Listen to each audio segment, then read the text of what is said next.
हम श्री राधा रानी जी की कृपा से हरिवंश पुराण के 10वें अध्याय का वर्णन करते हैं, यानी वर्षा ऋतु का वर्णन करते हैं। और वैसे तो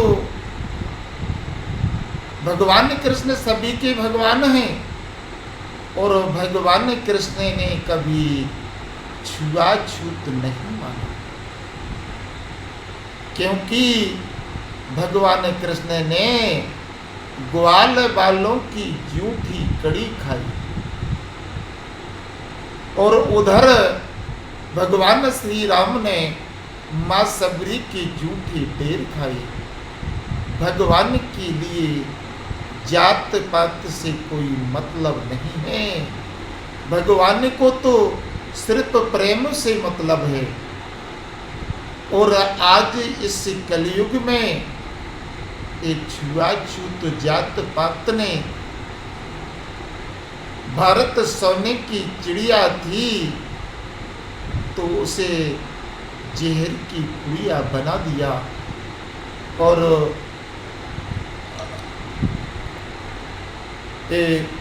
दारू मदरा ने इस भारत को तार तार कर दिया, तार तार कर दिया। ये मैं नहीं कह रहा हूं, मेरे शास्त्र कह रहे हैं। इसमें कोई दो राय वाली बात नहीं है। और मैं इस कथा को वर्णन करता हूं, जो यदुवंशी होंगे तो इस कथा की इस प्रसंग को पूरा जरूर सुनेंगे। तो देखिए, वैशंपायन जी कहते हैं कि जन्मेजय, वैशंपायन जी कहते हैं कि जन्मेजय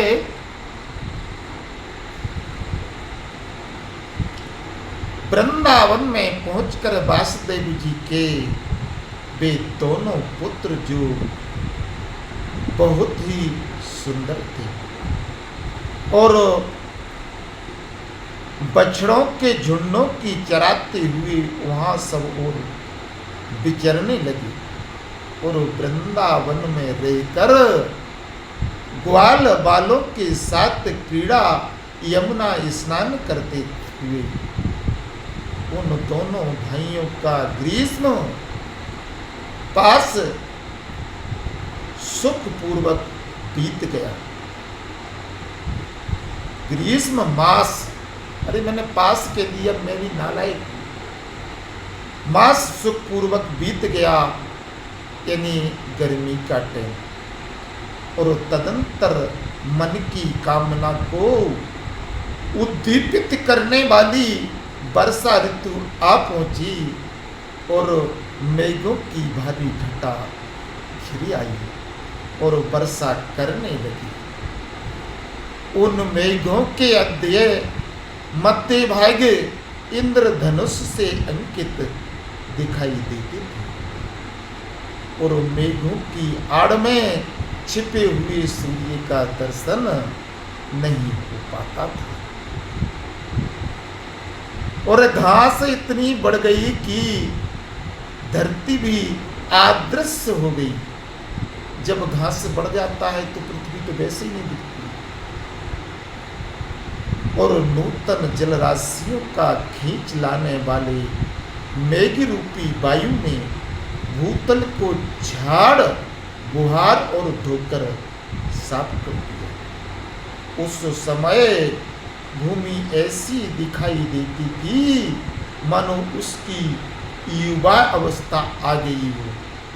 जिस प्रकार हम यह कथा कह रहे हैं और आज भादों का महीना है, बारिश का दिन है, यही परिस्थिति होगी। और इंद्रगोप नामक कीट नूतन वर्षा जल से भीग रहे थे। या थोड़ी मेरी भी समझ में नहीं आई, मैं आपको क्या समझाऊंगा। इंद्रगोप नामक कीट नूतन वर्षा के जल से भीग रहे थे और वन प्राप्त के दावानल और भूमि नष्ट हो गई थी। अरे इससे उन वनों की बड़ी शोभा हो रही थी और बड़े बड़े पंखों कलापों से विभूषित मयूरों ने नृत्य व्यापार का समय आ पहुंचा था। नृत्य व्याकर मयूर यानी मोर नाच रहे थे। अतः उनकी मतमंद दासी की मसुर वाणी यानी मधुर मसुरई के आई हमें लूसा मधुर वाणी बड़ी पटुता के साथ श्रवण गोचर होती थी और नूतन वर्षा में जिनकी कमनीयता बढ़ गई है और जो धर्म को आहार प्रदान करते तथा युवा अवस्था में आहार प्रदान करते तथा युवा अवस्था में आ पहुंचे हैं, उन कदम वृक्षों का आकार नए बादलों के आने से अधिक शोभा पाने लगा था। और कुटजन के यानी कुटजन के वृक्षों ने अपने फूलों से वहाँ सब और हास्य की छटा छिटका दी थी। कुटुजन एक वृक्ष होता है।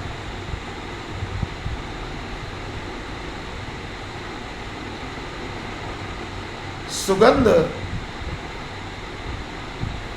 फूलों से वहाँ सब और हास्य की छटा छिटका दी थी और कदम्बों ने उस वन में सुगंध भर दी थी। अरे बादल ने गर्मी मिटा दी और जल की धारा ने असुधा को पूर्ण तृप्त कर दी। वसुधा यानी पृथ्वी को पूर्ण तृप्त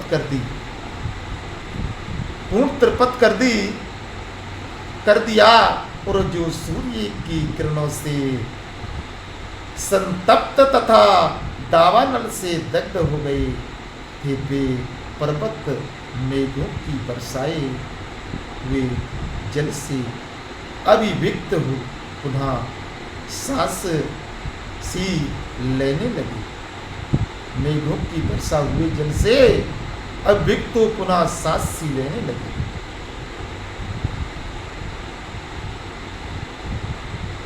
और उठी हुई प्रचंड वायु पाताल के समान फहरा गई थी और बड़े मेघों की समुदाय और प्रसादों महलों के समान प्रतीत होते थे।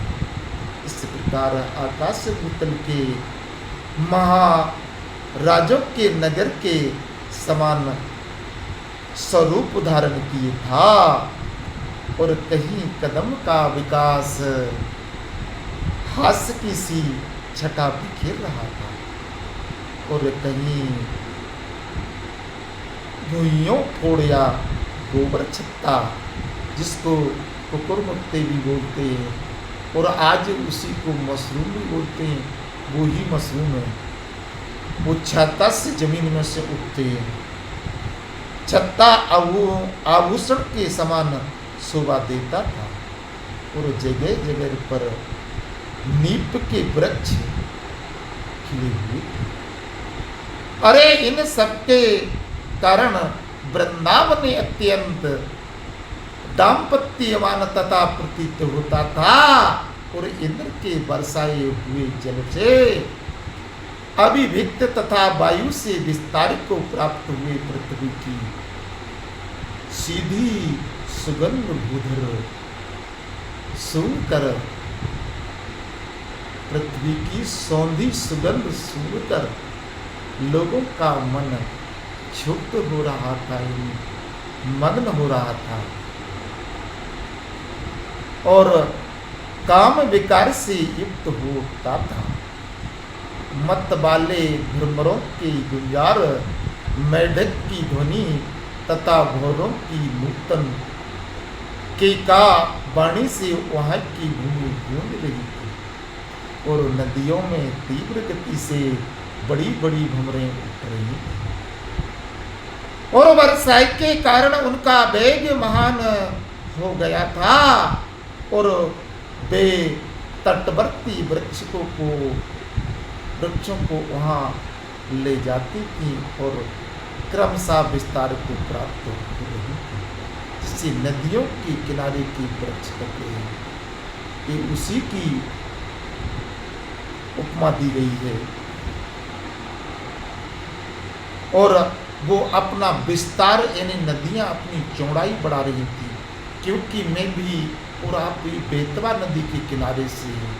हमारे खिसलौनी में हमने दीवान बाबा की तरी में देखा है कि वहाँ पर लगभग 200 मीटर तक बेतवा ने अपना विस्तार बढ़ा लिया है।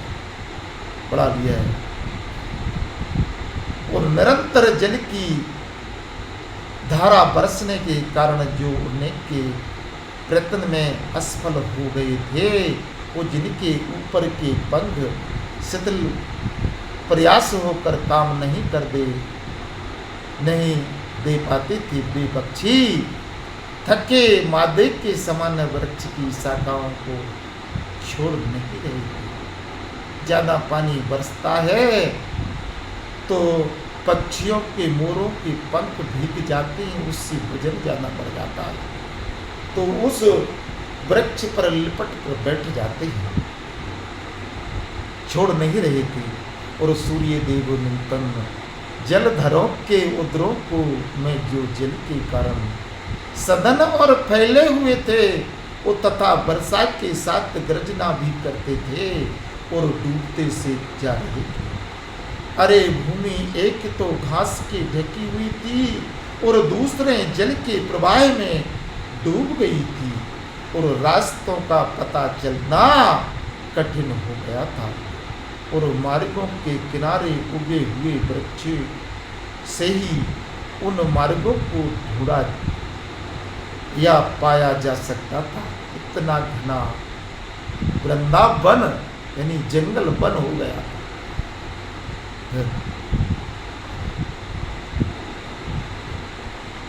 और वृक्षों से सुशोभित होने वाले पर्वतों के शिखर जल के स्रोत से कटकर नीचे गिर रही थी।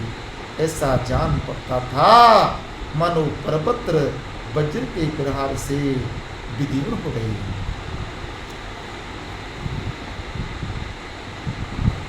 हो गए हों, और मेघों की वर्षा का जल नीचे गिरकर नीचे भूमि का अनुसरण करता हुआ गड्ढे में जाता था, और उसके भर जाने पर उससे निकलकर बाहर फैलता था और सारी वन श्रेणियों को अपलावित कर देता था। अत्यंत वर्षा से भांत हुए जंगली हाथी सूंड और मोह को ऊपर उठाते मेघ की गर्जना का अनुकरण करते गरजते थे। उस समय की पृथ्वी पर उतरे हुए मूर्तिवान मेघ के समान जान पड़ते थे। अरे वर्षा ऋतु आ गई और आकाश में बादल घिर आए।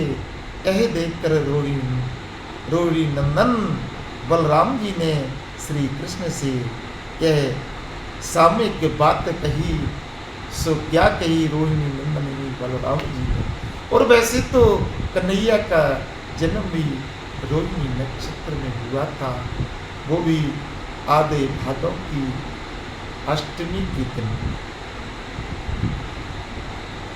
और श्री कृष्ण आकाश में उन ऊंचे उठे हुए काले बादलों को तो देखते देखो जो बका पंक्ति रूपी उज्ज्वल हारों से विभूषित है, और वे तुम्हारी अन्य क्रांति चुराने लेते हैं।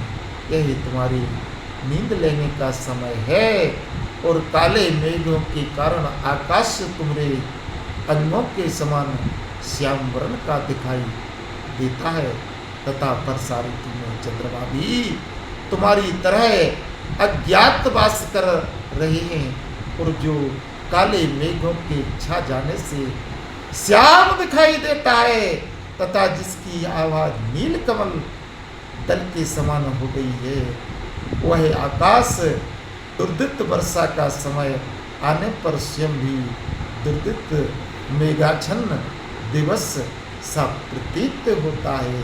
और श्री कृष्ण देखो जल से भरकर परस्पर गुत्थे हुए इन काले बादलों से गौओं की वृद्धि करने वाला गोवर्धन पर्वत कैसा रमणीय प्रतीत होता है। ए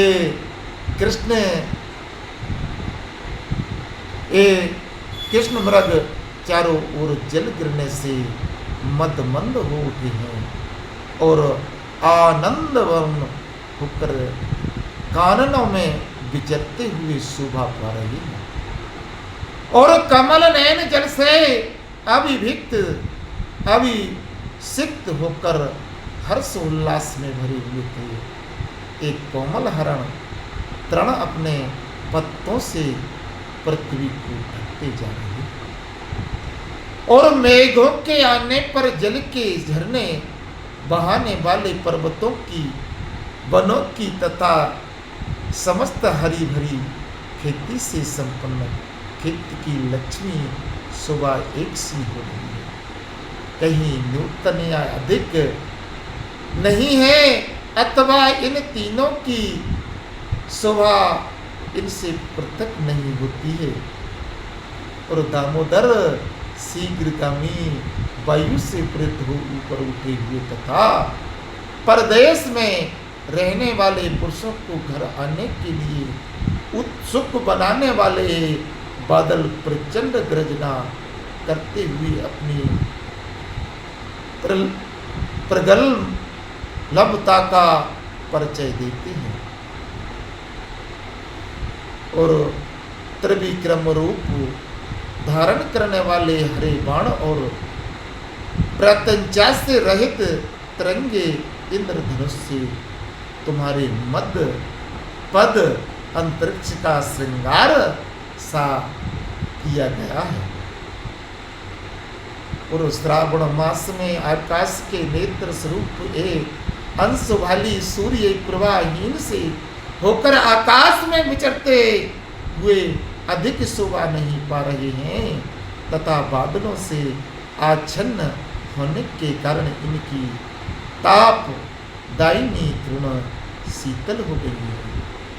अब यहाँ पर वर्षा काल की कुछ छिपक कथा दी है, वो भी एक लाइन की है। तो वर्षा 4 महीने में भगवान विष्णु शयन करते हैं। वर्षा के 4 महीने में भगवान विष्णु शयन करते हैं, यह पुराण सिद्ध बात है तथा इस हरिवंश में भी इसकी चर्चा आ चुकी है। सो हम आपको सुना रहे हैं और बड़े प्रेम से सुनिए, क्योंकि मैं एक कुछ आपका सेवक श्री राधा रानी और श्री कन्हैया के सानिध्य में हरिवंश पुराण की कथा को बाँच रहा हूँ। मेरी समझ में कुछ नहीं आ रहा है और आपकी समझ में यदि आ जाए तो मुझे खंडन करके भी बताएं। मुझे इस बात का मैं आपको कोई अभिमान नहीं, क्योंकि एक कथा तो पहले हनुमान जी महाराज सीता जी को सुनाते,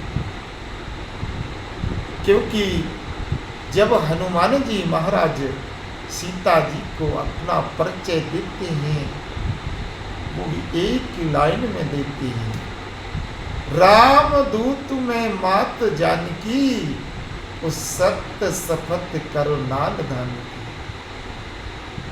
बल्कि वो नहीं कहते, बोले क्या अतुलित बलधामम हेम शैलावदेहम धनुज बन कृषा नाम ज्ञान नामम गिरगिन्नम सकल गुण निधानम बानरा नाम धीसम। रघुपति प्रिय भक्तम जी नहीं कहते कि मैं बानरों के युद्ध का मुखिया हूं और मैं अग्नि से जल नहीं सकता और पानी में डूब नहीं सकता। वो नहीं कहते हैं वो। आज किसी का भाई या किसी का दोस्त विधायक या सरपंच बन जाए तो वो बार बार कहेगा कि मेरा घर का है सरपंच, मेरा घर का है विधायक। लेकिन हनुमान जी ये नहीं कहते हैं। यही मैंने हनुमान जी के गुणों को अपने हृदय में धारण किया है कि मेरे मुख से मैं शब्द नहीं निकल जाए। और आकाश में इसी कड़ी में आगे चलकर आकाश में फैलकर समुद्र के जल प्रवाह से प्रतीत होने वाले इन बादलों ने अविच्छिन्न रूप से जल की धाराएं गिराकर आकाश और पृथ्वी को मानो सदा के लिए एक दूसरे के साथ जोड़ दिया है। और पृथ्वी पर अत्यंत वर्षा होने के कारण नीप अर्जुन और कदमों की गंध से बासित हुई यानी सुगंधित हुई कोलाहल युक्त वायु कमियों का कामोदीपन करती हुई वह रही है। और बड़ी जोर से वर्षा आरंभ हो गई है और बड़े बड़े मेघ बरसने के लिए नीचे को झुक आए हैं, जिनसे यह आकाश अथाह आनंद महासागर से संयुक्त सा प्रतीत होता है। क्योंकि हमारे वृंदावन में निधिवन है जो छुपा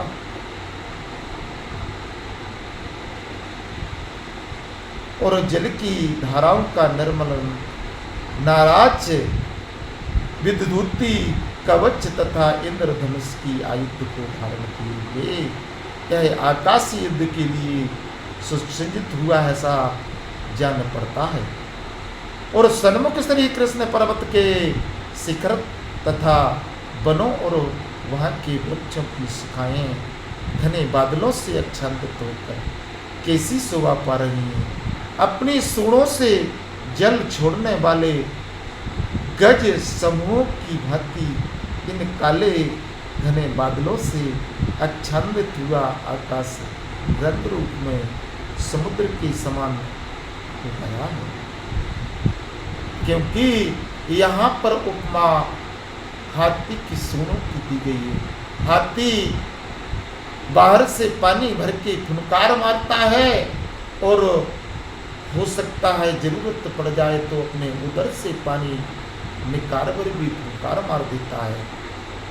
और समुद्र के हिलोने लेने से उत्पन्न हो जंचल घासों को जल में उत्पन्न होने यानी जलचल घासों को कंपित करती हुई जल बिंदियों सहित उद्दाम गति से जलने वाली शीतल एवं कर्कश वायु बह रही है। अरे जिनमें चंद्रमा भी सोए हुए के समान अदृश्य हो गए हैं और बादलों ने पानी बरसाना आरंभ कर दिया है और आकाश के सूर्य भी डूब चुके हैं। ऐसी बरसाती रातों में दसों दिशाओं का कुछ पता नहीं चलता, ऐसी घनघोर वर्षा हो रही और सब और वायु से मेघों का उपलक्षित आकाश चेतन सा प्रतीत होता है। और किसानों को ना दिन का पता चलता है और ना रात का। और श्री कृष्ण देखो धाम रूपी दोष से रहित और मेघों के बरसाए हुए जल से विभूषित हुआ वृंदावन चैत्र रत्न बन के समान शोभा पा रहा। इस प्रकार श्री कृष्ण के बड़े भ्राता महाबली श्री मान बलराम वर्षा काल के गुणों का वर्णन करते हुए ही उनके साथ ब्रज में चलते एक दूसरे के साथ खिलते हुए घूमते हुए दोनों भाई श्री कृष्ण और संकर्षण उस समय के भाई बंधुओं के साथ उस विशाल वन में विचरने लगे। इस प्रकार श्री महाभारत के भाग हरिवंश के अंतर्गत विष्णु पर्व में वर्षा का वर्णन 10वां अध्याय पूरा हुआ है।